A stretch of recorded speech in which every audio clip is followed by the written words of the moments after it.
Hello again, welcome back. So far the models that we've looked at have generally been efficient. You have to insert explicit market failures into them, externalities and so on, in order to make sure that market outcomes do not satisfy Pareto optimality, meaning that there are no ways in which you could move resources around that would make at least someone better off and no one else worse off. Today what we're going to look at is a class of models where that isn't necessarily true. These are called overlapping generations models, or OLG. We are going to look at these models because they are useful for thinking about a lot of life cycle issues. These are models where there's going to be a generation of agents that lives for a certain period of time and which shares the economy with another generation of agents that may be born somewhat later and that overlaps with them only partly. These will be useful for thinking about life cycle problems such as pensions decisions or how to set up a pension system. Fertility decisions may also come up, and interestingly, these models have also been used to provide a foundation for the use of money. So, let's go and take a look at overlapping generations models.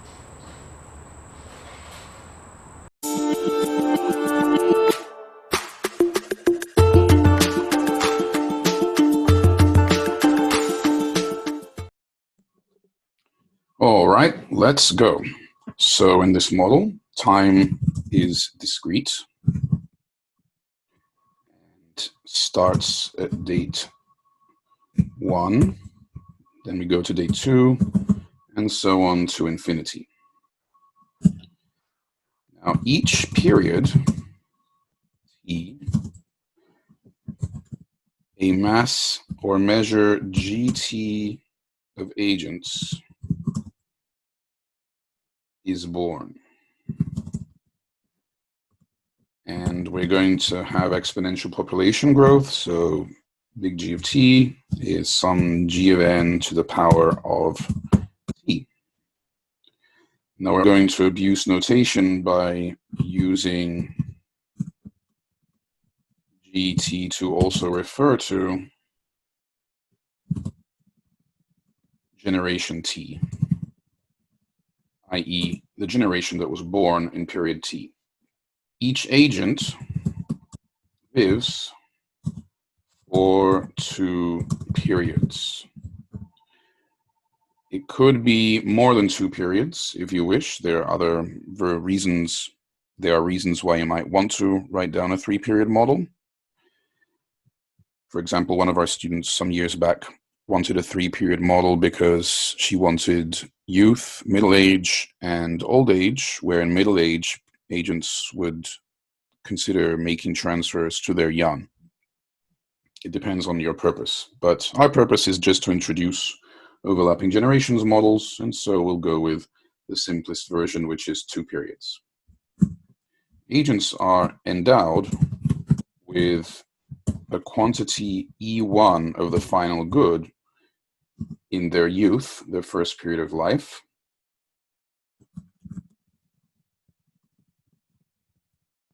and they are endowed with E2 in the second. So this is an endowment economy. This framework, of course, can be extended to production. And the agents maximize the following: some general utility function of CT1 that refers to consumption of an agent of generation T of good 1 and C of T2. So that's consumption of an agent of generation T in the second period. Subject to 2 constraints. One is that CT1 must be equal to, we're just going to use equality instead of inequality here because we know equality will hold, their endowment in period 1 minus their savings So agents here will be allowed to save. And then in period 2, their consumption may not exceed their endowment in that period, plus their savings times the return to savings. So the return to savings will be endogenous here, where ST is savings. Of course, that means that if S sub t is negative, it means that the agent is borrowing. We're also going to assume that this function u is strictly increasing and concave in both arguments, and that the cross derivative with respect to consumption in the 2 periods is non-negative. That's going to matter later on. We want 2 more conditions for equilibrium. One will be the agents are optimizing, choosing their savings optimally days. And we are also going to want a couple of market clearing conditions. The first market clearing condition has to do with goods.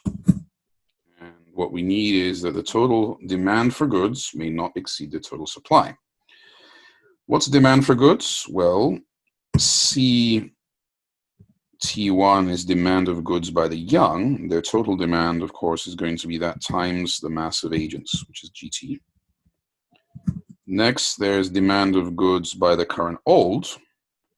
Their number is GT minus 1, since they were born yesterday. And their consumption is CT minus 1, 2, since it's in their second period of life. And that may not exceed total supply of goods, which is the endowment of the young times the number of young, plus the endowment of the old times their number. We can simplify this by observing that the mass of young is just Gn to the power of t. And the mass of old is Gn to the power of t minus 1. Now, we divide both sides by Gn to the t minus 1.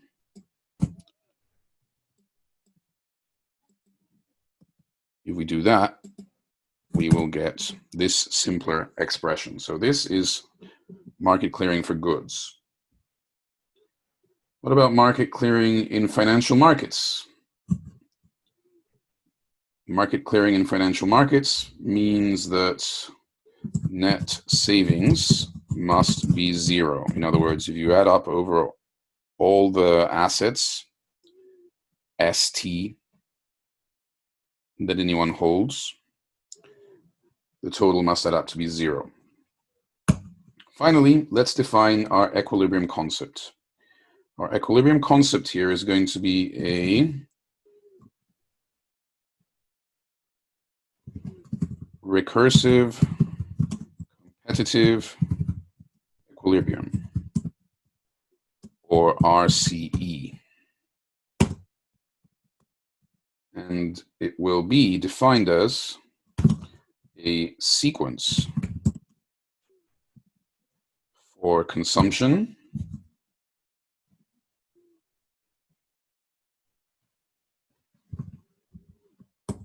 in each period of life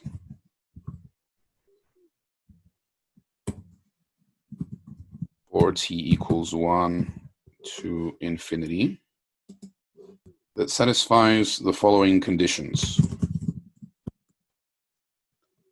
First, and this is critical to the properties of the model, keep in mind that when we start time at period 1, there must be a bunch of agents from generation 0 who are old at the beginning. And they are restricted to only consuming what they have. So C02 is the consumption of the agents who were already old when time began, at time equals 0. So they were born in some previous period. And all they have is their endowment. Second, given whatever the equilibrium sequence of returns to saving is CT1, CT2, that sequence solves the problem of generation T for all T at all dates. Third, market clearing conditions hold. And now our first result is that the only equilibrium is autarky.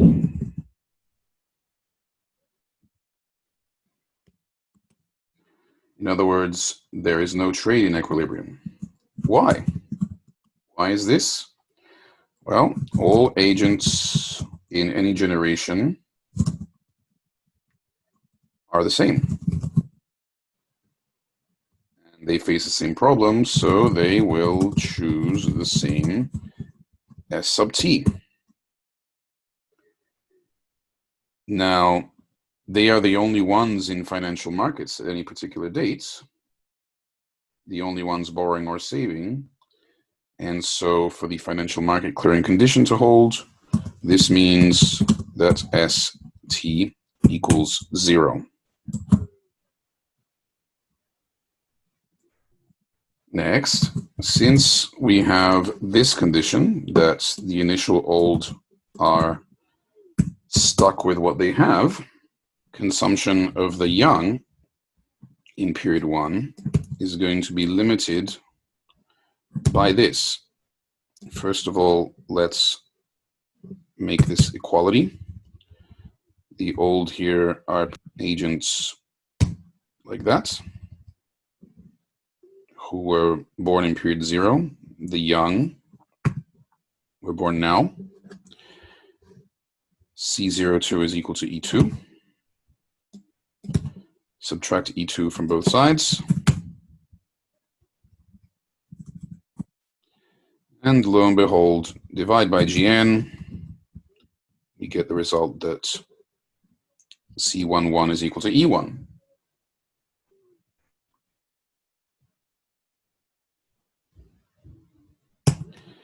This means that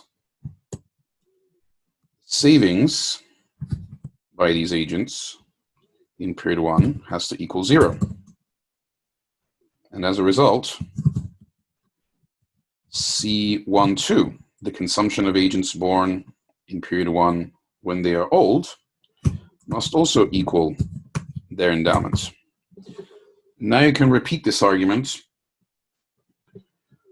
for the future. This, of course, means that by the same argument, consumption of period 2 agents when they're young is also equal to their endowment. And you can repeat this argument for any t recursively. By induction, the result holds. Next, let's take the first order condition with respect to savings for these agents.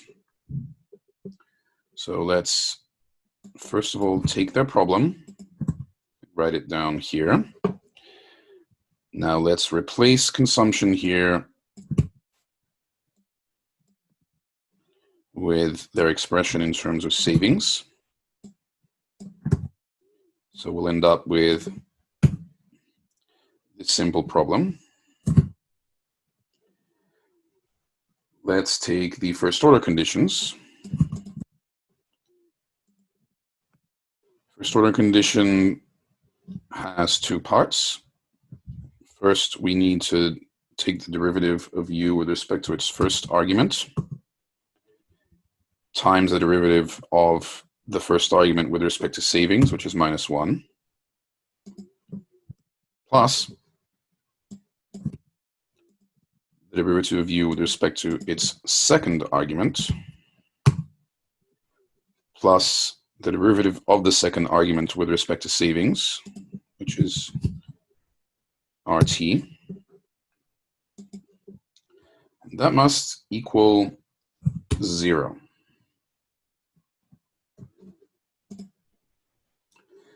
Next, we can impose the condition that we know will hold in equilibrium, that savings equals 0 because of market clearing. So impose savings equals 0.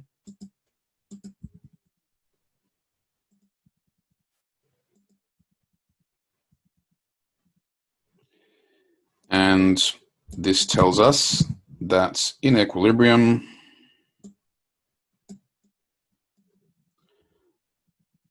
the following condition must hold.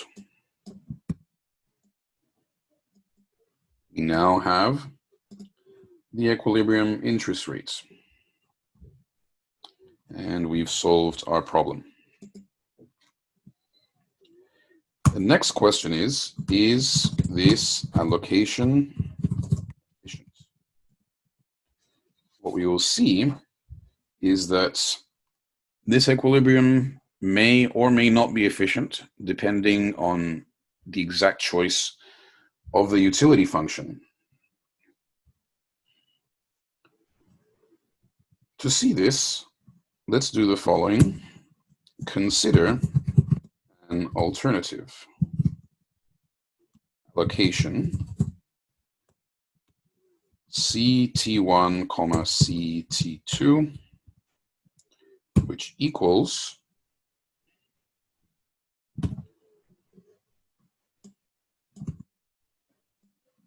the autarkic allocation with a very small difference. In the first period, we're going to lower each agent's consumption by epsilon, and their second period of life will slightly raise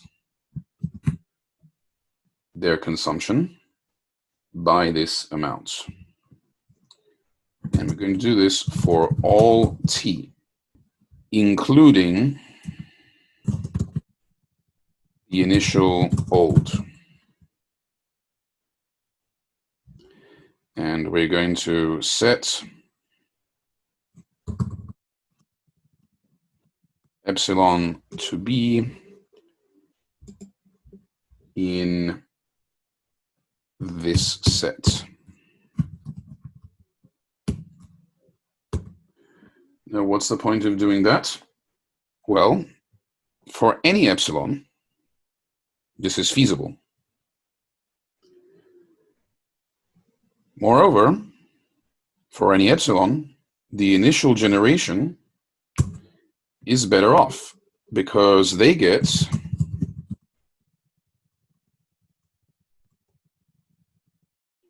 C02, the consumption of the initial old. They were born at date 0, and 2 means that they're old. That equals to their endowment plus some epsilon. What about everyone else?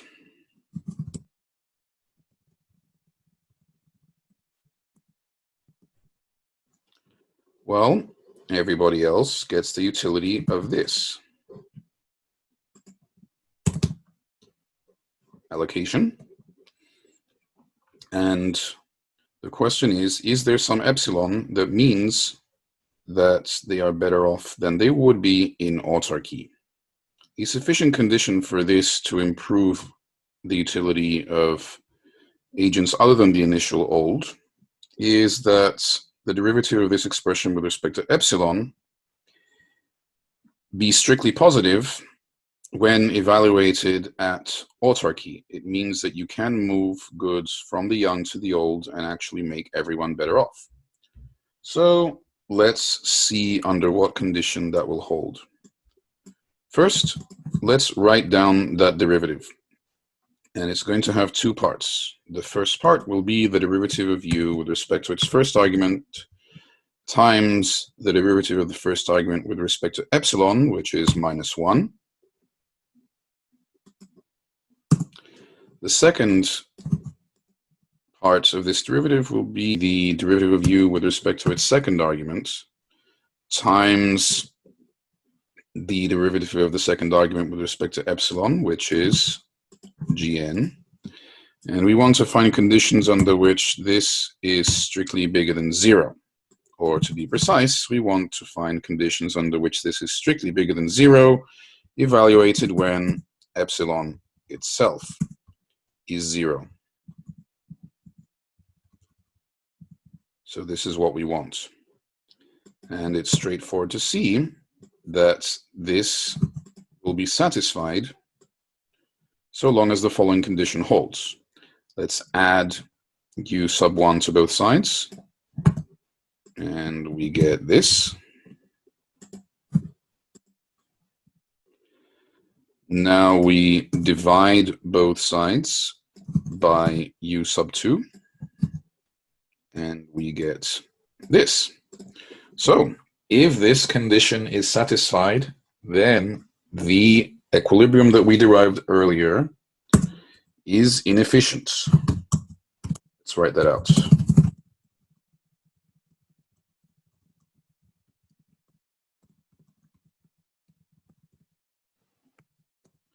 You can make everyone better off. Pareto efficiency requires that we be unable to make any agent better off by moving resources around. In this case, we've actually been able to make everybody better off. And why is this? How come the equilibrium is inefficient? First thing to observe is that this is nothing to do with population growth. To make that clear, let's set the population growth factor equals to 1, so there is no more population growth. In that case, our condition for inefficiency is going to become simply this. So what is the root of this inefficiency? Well, notice that the rate at which society here can transfer goods from the young to the old is Gn. How come? Well, if I take away epsilon from a young agent, that means that each old agent can get epsilon times Gn, because of course there are more of the young agents. And in this case, that happens to be 1.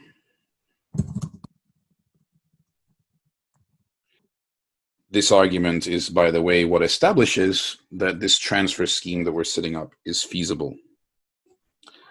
Now, suppose that the interest rate equals 1 in this case. Well, the problem is then agents would want to save. All the young agents would want to save at this rate because, of course, the marginal utility of consumption in the future exceeds the marginal utility of consumption now. That's what this condition implies. However, this is incompatible with equilibrium. Because if everyone were saving, then financial markets would not clear. Financial market clearing requires that net saving equals 0. Also, if the first generation saves, then their consumption when young would be less than their endowment. And this implies that consumption by the old is greater than their endowment. Of course, the problem is that this violates their budget constraint. Now, to show you that there's nothing exotic about this condition, let's pick a familiar example. So suppose that we're working with a particular utility function which has familiar features. First, let's say that agents value consumption according to the natural log function. Second, the utility is separable. And third, suppose there is discounting. So what does this expression look like for this particular case? This evaluated using this utility function, plugging in the endowment, equals simply 1 over E sub 1.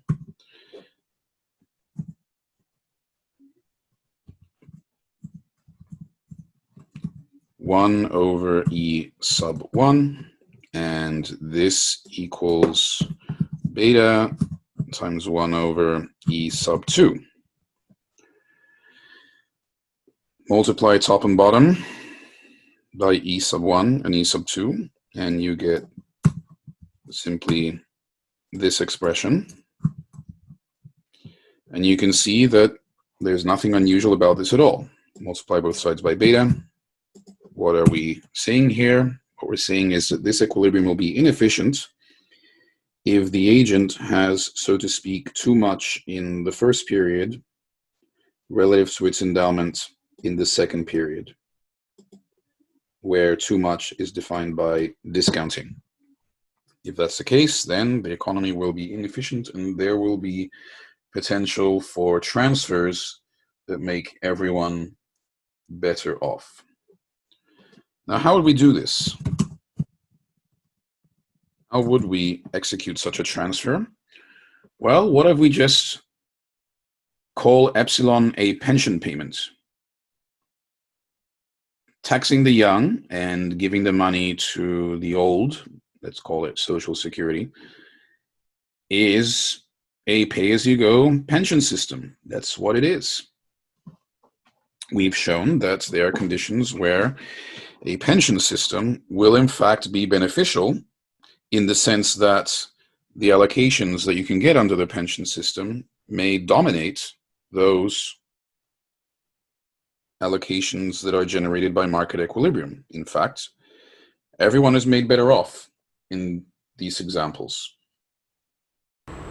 So as we've seen, the key source of potential inefficiency here is that the old agents are stuck with whatever they have, and depending on how agents care about consumption in different points of their lifetimes, this may lead to unrealized desires to transfer wealth across agents and across time.